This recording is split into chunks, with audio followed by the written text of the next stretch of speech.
I'll start with a little bit of history on myself so you guys can kind of see where I'm coming from and what I'm trying to do in the health and fitness space. I'm Richard Aceves, and when I was 18, I was in a rock climbing accident. So I was mountaineering. I was at 5,000 meters of altitude, got smashed by a boulder, pushed my uncle out of the way. Basically, very quickly did I kind of accept my death. I was ready to call my mom, say goodbye, and just kind of leave me at the mountain because my uncle has 3 beautiful daughters, and I was like, my sacrifice is okay as long as he can get back home to the family. And he said, we were going to get you down, so therefore I changed my mentality and I said, what do I need to do in order to survive to get down to the bottom of the mountain? Spent about 14 hours on the side of the mountain before I was rescued. Spent 4 months bedridden. My hip broke into about 35 pieces. My pubic bone was pushed up. My ulna was fully obliterated and replaced. The 4 months in bed, the doctors basically said, we'll see how your hips heal, but you're going to be pain-ridden on pain medication the rest of your life. Don't think about lifting heavy. Don't think about rock climbing again, the whole shebang. I'm a big contrarian person. I'm very stubborn and very passionate about my stubbornness. So I said, F off. I will show you that I can do all of this. Pretty soon started to realize that my passion for helping people is where it was at, starting with myself. So I did all of my own recovery. 5 months after learning how to walk, I was deadlifting about, do you guys use pounds or kilos here? I was deadlifting 345 pounds and basically got myself through recovery. There are certain points where you should listen to modern medicine. My ulna did not recover, so I was doing deadlifts and pull-ups without an ulna that was kind of glued back on, so I had to go and get that replaced. Was doing jiu-jitsu because I thought it'd be fun to start doing jiu-jitsu, and one of the screws popped out of my hip. So, there was some lessons to learn in that. But essentially that kind of brought me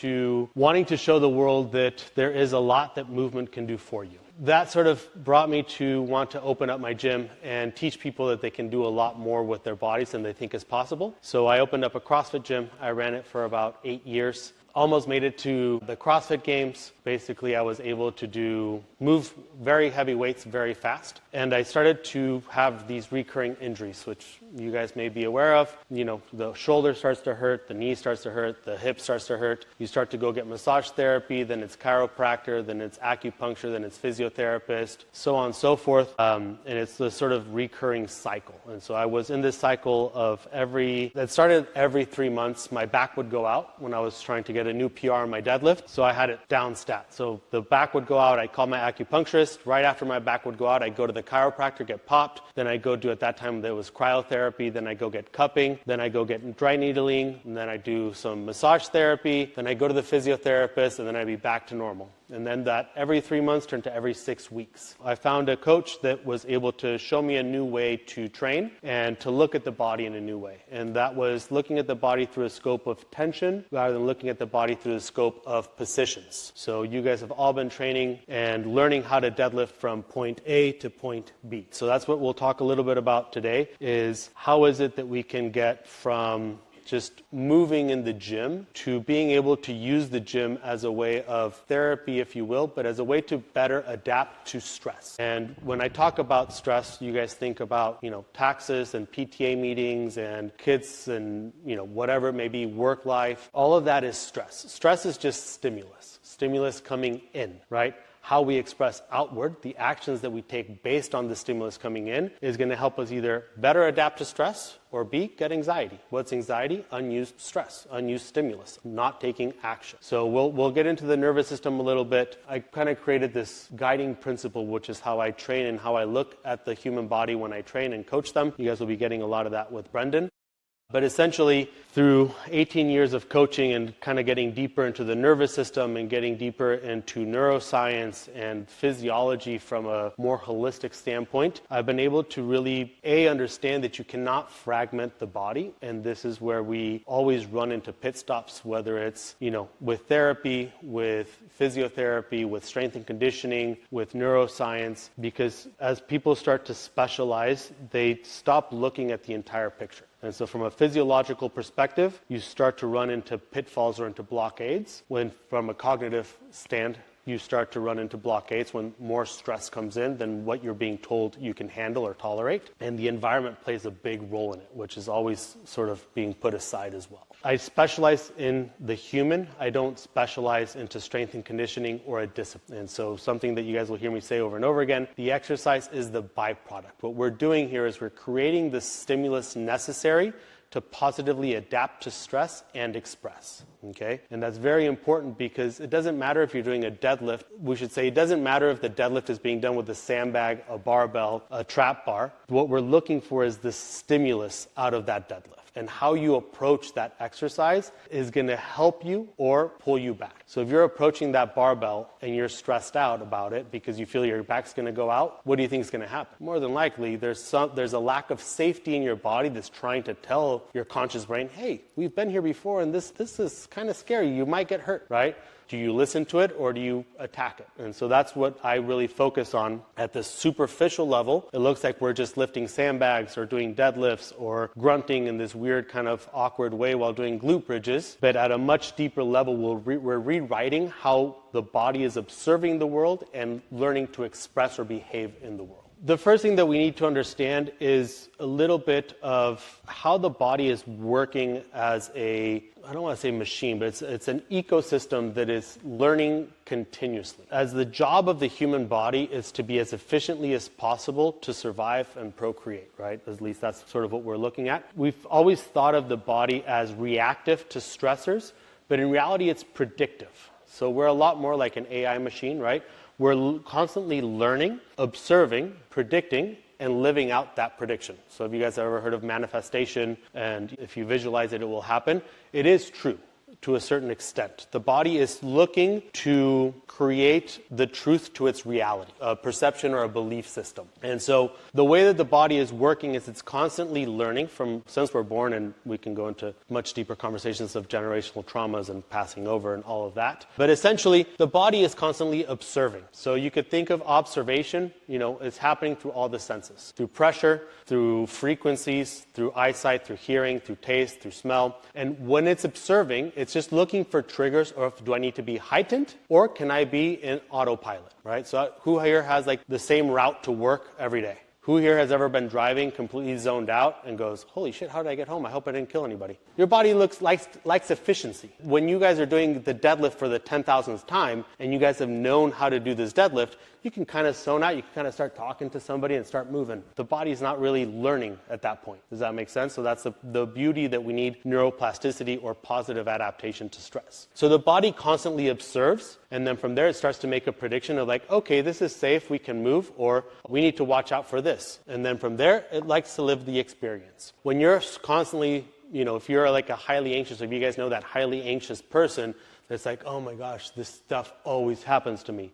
Yeah, you're predicting it. So of course it's going to happen. And so when we look at like low back pain, knee pain, elbow pain, all of this is a direct feedback loop to how you're observing the world. The body predicts it, you experience it. Does that make sense? What we do and what we're doing here with movement is we're changing how we observe the world, which seems like a very big statement to make being inside of a gym. But stress at the end of the day is like a rom-com. It doesn't matter if it's a sandbag or if it's a fight with the spouse or if it's not filing taxes and the government coming down on you. It's just stimulus. And then the body's observing and going, how much arousal do I need to get in order to take action on the scenario? Movement is a way to express about how your nervous system has not dealt with past events. Breathing is a tool to get you to be present into a state that you want to be in. And nutrition is to prepare you for the future. But so the body is constantly observing, predicting, and experiencing this world. Yeah, we're very predictive. And so that's why you can go on autopilot and drive home. And that's why you can come here and start to press and then start asking questions. So if you don't add more stress, the body can't change. What we need active movement and active stress in order to change how we feel about the world. Change how we're going to predict that we're going to behave in this world. I have this sort of guiding principle that I go with all my coaches, and it seems very simple, but there's a lot of depth behind it. And so when I look at training or movement, training and movement is always going to be physical, mental, emotional. You can say spiritual. I call it a belief system, right? Depending on how you want to look at it. This is your perception, your belief system. This is how you think that everything is going to happen. And what we do with movement is if we push enough physical intensity, it broadens your perspective. It gives you the capacity to change your belief system. With physical intensity, we can shut down the rational brain, which allows us to have the emotional expression, which allows us to change the belief system, right? So a very simple example is who has gotten a PR? Yeah. Has Brendan or a coach pushed you to get that PR because you're kind of like, I'm not really sure if I can get that, right? You were a little afraid, right? There was a certain belief system. Enough physical intensity was able to push to change your belief system. So what happens if that key log, that middle part's not there? You start to collapse one way or you start to collapse the other. And so what do we usually see? We see people that are very physically active. What do they become? Very objective driven, type A, structured. They need to know the sets, the reps, the percentages, the time frame. They block out any sort of emotional blockade, right? Any sort of emotional expression, whether it's empathy, maybe some tears, right? They block in, everything's always okay, I'm fine, I'm good. They start to become very busybodies, very detail-oriented, very ritualistic, and so there's a lack of this emotional expression. So therefore, the belief system gets very difficult to change. And we can go the other way. So from this side, you usually see, more towards the endurance side, right? So you can always characterize patterns, right? So like going more towards the endurance side or going more towards like very pure weightlifting, scientific side of things. On this side, you have a lot of the yogis, meditation, the spiritual flower childs, if you will, right? There's always a belief system. They start to push physical intensity, and what happens? There's an emotional expression that doesn't want them to push that stressor, so they come back to. So every time that they start to go towards, I need to do something difficult, you fall back into that belief system that it's about down-regulating. If it's not something that's pushing you, the body likes efficiency. It likes to understand that it is safe and comfortable and it's efficient in its system, even if it's not a great system. Movement is a way that we can help people jump from physical intensity to quiet down the mental rationale, to have an emotional expression, and to change their belief system. And the reason that this is very important is because whenever you see neurological issues or autoimmune issues, most of the times there is a miscommunication here. What we need is positive adaptation to stress. And that requires physical intensity because that allows you to take action on things, not just think about it. So this is training. And then we go into stimulus. So the only way that we can get training to go up is if we have stimulus. We need stress. We need activity. We need to feel something. This is called the phylogenetic hierarchy. So are you guys familiar with the nervous system? So we in reality have 4 nervous systems, but we're going to mainly focus on the CNS, the central nervous system. So this is about communication. We're going to be focusing on afferent and efferent. So afferent means signals are coming in and going up to the brain.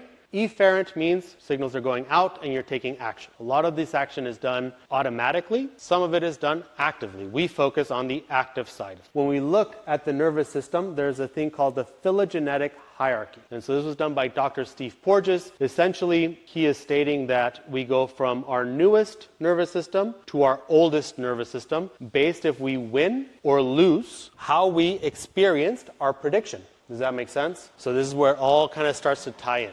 If you see a barbell and you walk in and you're feeling like, oh my God, my body feels so miserable. So you're predicting that that barbell deadlift is going to be miserable. And you walk up to it and you pick it up and it feels a lot lighter than you thought. What happened? You won the state. You went from like, oh my God, I don't want to do this to, hey, let's add some more weight. That actually felt kind of nice. That's why the warm-ups are so important. Does that make sense? When we look at this, we have 4 states. It's divided into essentially 3 nervous system branches. So we start with the ventral vagus nerve. So the ventral vagus nerve is our most modern part of our nervous system. This is where socialization, coordination lives. This is why we're humans, because we like to be in groups. And everybody wants to get you into be in a flow, right? That's always, let's get in the flow, let's breathe, let's meditate, let's get to the flow. In reality, to get to this point, you have to do hard things. Once you go from here, let's say you're having a nice conversation during dinner, and then somebody brings up a triggering conversation about the ex that cheated on you or this, that, the other. You start to get upset because they're siding with the other person. What ends up happening? You start to go towards that sympathetic side. So in the sympathetic nervous system, you have the fight. They used to say fight and flight. Now they say flight or flight. You can't hunt a bear and be hunted by the bear at the same time. 2 separate states. One, you're winning. One, you're losing and running away. When you're here, this is when you're looking at that barbell and it's looking awesome and you just can't wait for her to say 3, 2, for Courtney to say 3, 2, 1, go, so you can grab that barbell and rip it off the ground. And then you get to like the 6th set and you still have 3 more sets and you're thinking, oh my God, do we have 40? How do we only have 10 seconds left? I don't want to go back up there. Oh my gosh, what can I do to stall this, right? You start to lose that capacity to go hunting for the weight. So does that deadlift feel like it's going to be the same as the first few sets? Different, right? This is very important because there's a big difference in our lives if we're enduring something versus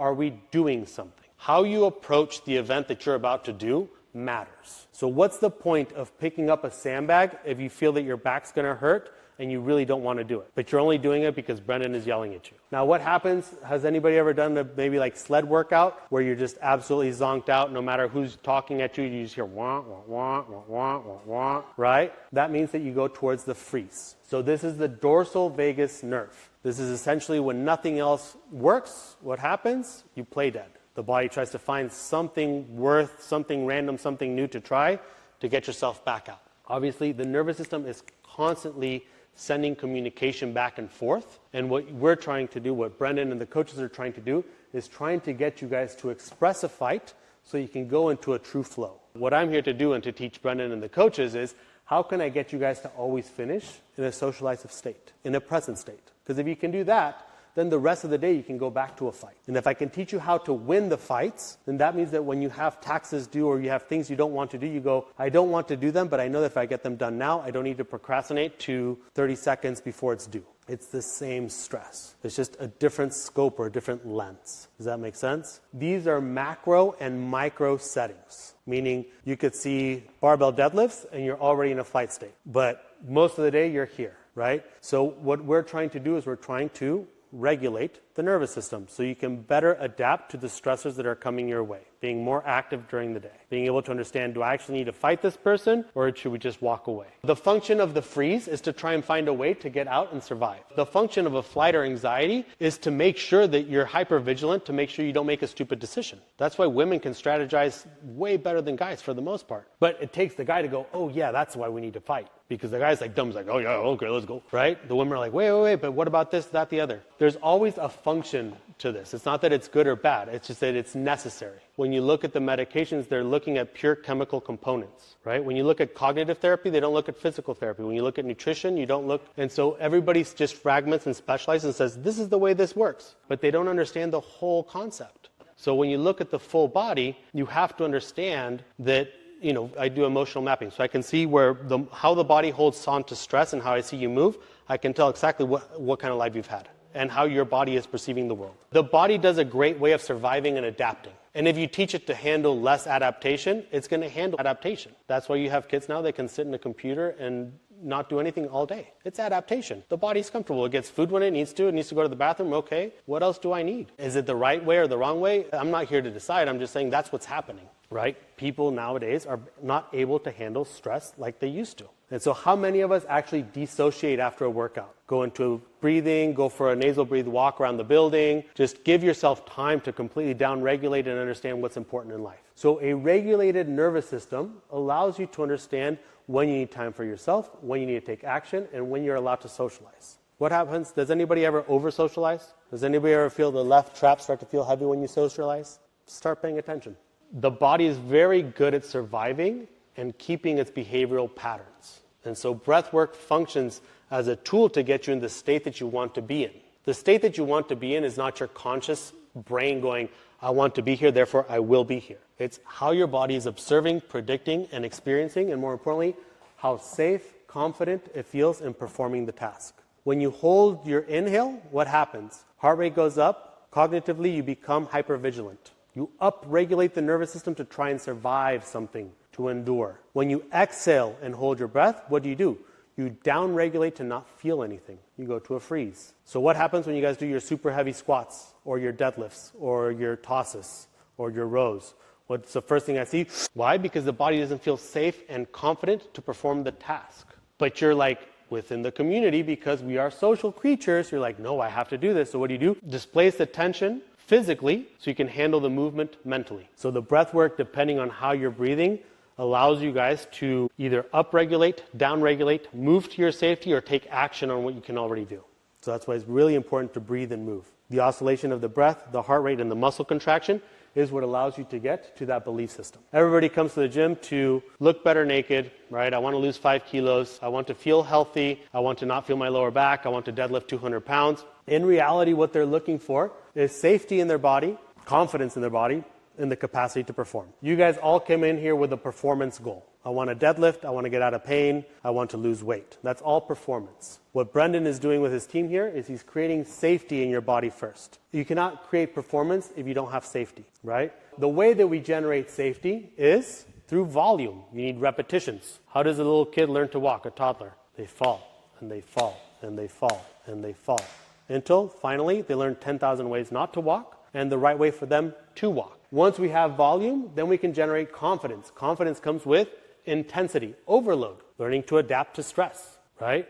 So now you've realized how you like to deadlift. Now let's start to get stronger. Let's add weight. Let's get better muscle quality. Yeah, and then we can get the performance. The byproduct, right, the end result of losing weight is really a byproduct. What you're actually doing is you're creating safety and confidence in the body, which allows you to change your belief system, which allows you to regulate your nervous system, which allows you to better adapt to outside stressors. So even though what it looks like in here that you guys are doing is deadlifts and pull-ups and carries and sandbags, Brandon is really allowing you guys to change your belief system and how you behave outside of the gym. Safety comes with volume, right? Confidence comes with intensity. And then you can perform. What do we usually see? We have safety and volume, and we think that we start to create intensity. And what does intensity usually start to look like? More volume. So that's something that I noticed is I started to see athletes that were having these recurring injuries, and they thought that intensity was to do more, not to be more aggressive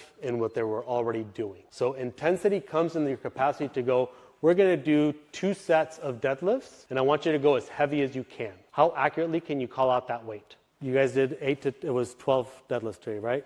8 deadlifts. So you guys are kind of more on the flow, not a full fight. If it's a 2-rep deadlift, then it's a max fight, right? It's like you really need to get yourself amped up to get that heavy weight off. So you guys can kind of start to look at movement in a more philosophical way.